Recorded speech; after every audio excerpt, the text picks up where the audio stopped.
Assalomu alaykum, hurmatli buxgalterlar. Biz yana darslarga qaytamiz. Sizlarni ko'p turganimdan va shularga o'xshab turganimdan xursandman. Ishlarimiz tig'izligi tufayli anchadan buyon YouTube kanalimizga darslarni joylay olmadik. Xohlasa bundan buyog'iga yana davom ettiramiz darslarimizni.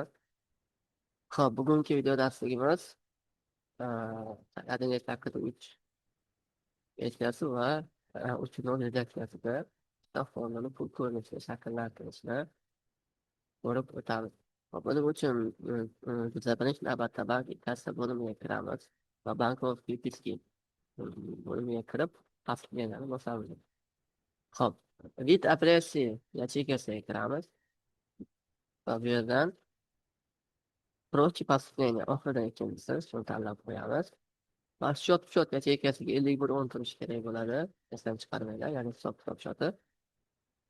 O'tga, ya'ni sanamizda kiritib qo'yamiz. Misol uchun 26, ya'ni 6-mart 2026-yilda. Hop.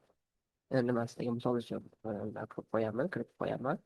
Va platish yacheyкasiga kiramiz va bu yerdan tasdiq papkasiga kirib, ya'ni ustav fondini e'lon qilgan, ya'ni ustav fondini pul ko'rinishi shakllantirgan, tasdiqni tanlaymiz. Hop, undan keyin summa yacheyкasiga pul ko'rinishi shakllantirilgan summa miqdorini kiritamiz.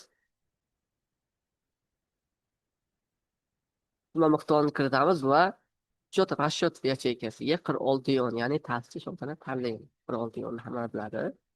Hisob-kitoblari bo'yicha ta'sischilarning ishlari bo'yicha ta'sis shoti, ya'ni ta'sischi shoti desak ham bo'ladi. Hop, kontragent yacheyкasiga ya'ni pul ko'rinishi shakllantirilgan ta'sischini tanlaymiz. Hop, tanlab qo'ydik kontragentga. Va назначение платежа yacheyкasiga, ya'ni pul ko'rinishi kim tomonidan shakllantirildi va qaysi sanada qancha miqdorda narsani kiritib qo'yasizlar va undan keyin приветствие zakrit bo'lgandan keyin zakrit shakllangandan keyingina hop, bizning operatsiyamiz o'z nihoyasiga yetadi va undan keyin ko'ramiz debit kredit bo'limida bosganimizdan keyin bizda provodkamiz kelib chiqadi.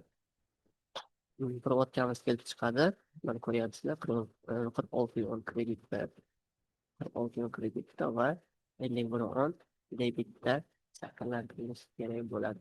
46 yon bilan ta'sis shoti, 51 yon bu bankdagi hisob raqamimizdan hisob kitob shoti. Hop, bugungi darsimiz shulardan iborat edi. Hop, o'zingizga qiziqarli bo'lgan darsliklar agar kerak bo'ladigan bo'lsa, kommentariyga yozsanglar, keyingi darsliklarimizda sizlarni bildirgan darsliklariga qarab chiqaramiz. Hammaga